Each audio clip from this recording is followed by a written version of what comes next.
Well, spring has sprung. Along with the sunshine and warm temperatures, we have some books to get you in the spirit of the season. Joining me this morning is Allison Streit from the Calgary Public Library for one of her regular segments. Good morning to you, Allison. Good morning. Thanks for coming in again. I always get so excited about these book segments because you always have such wonderful selections. Yes. This is on my list, so why don't we hop right to it.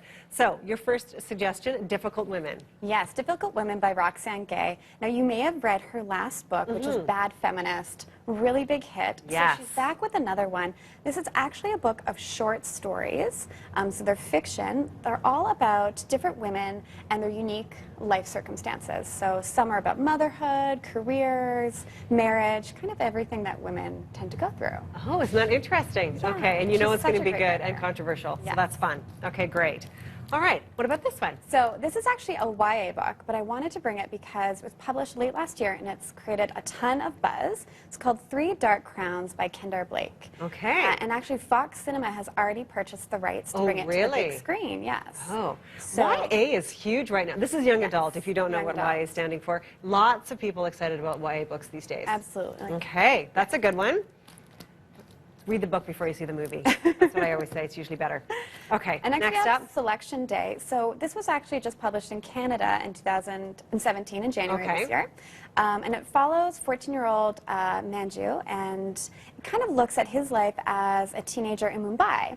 Oh. So he's really into cricket, and it kind of talks about his difficulties with his father, sibling rivalry with his older brother, and basically being a teenager in India right now. Oh, fascinating. Yeah, and the author Aravind Adiga already won the Man Booker Prize Award in 2008 for his novel, The White Tiger. Oh, yes. I remember The that. wonderful author. It's a great, great novel. Oh, okay. Wonderful.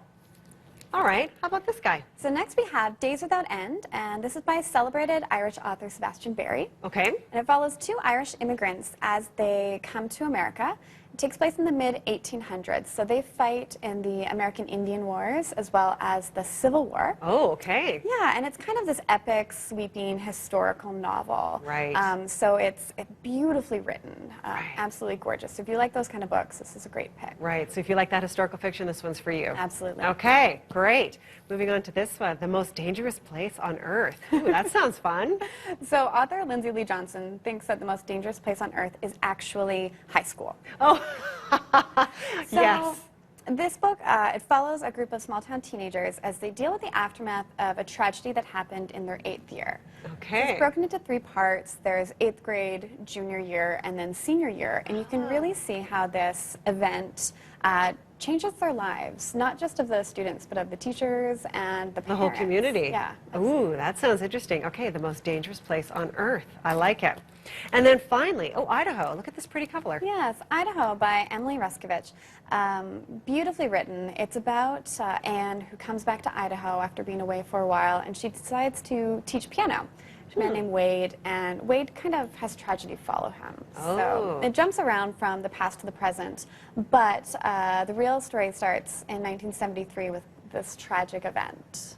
Ooh. Yeah. And you'll notice it actually has a sticker on it that says prose, and we put those on at CPL to kind of indicate to our readers what type of book they might be interested in. So prose means it's just beautifully written. Beautifully written. Oh, so if you So- like those really lyrical sentences and that sort of poetic way of writing, then this is for you. Yeah, you can find them at your local library, and we have different sections, so you can check out our prose section. Fantastic. Find lots like You have a that. people section too, don't you? Yes. Yeah, I like that one too. Okay, wonderful. Thank you so much, Allison, for those great spring reads. Absolutely. We will also be talking about our book club book right after the show at about 9:30 on Facebook Live, so please join us. We'll be talking about this book, Never Home by Laird Hunt, also in that sort of historical fiction sort of Yeah. vibe. Yeah. It's about the Civil War and a woman who goes to fight in place of her husband. But we both found it, different than what we expected. Exactly, exactly. So please join us around the 9:30 mark, Facebook Live. We'll be discussing that. And here, this book will be our next book club book. Tell us about this one. So this is our pick for April, and it's called The Forgetting Time. Now this was published last year, and it has a ton of buzz. It really stays with you. Basically, imagine that you have a 4-year-old son, and he starts to cry desperately to go to his real mother. So not real you, mother. but his real mom. He wants to go home to his real home. And he knows all these things. Like he knows how to score a baseball game, and he knows about different kinds of guns. You've never taught him this. No. So basically, if you're Janie, who's the main character, you'll start to research this odd behavior, and you'll really fall down the rabbit hole of children who experience their previous lives. Whoa! Children experiencing their previous lives. I got shivers. I'm so excited. Ooh, that sounds great. Thank you so much for that pick. Absolutely. And we'll see you again at 9:30 on Facebook Live. Let's head back to Winsport.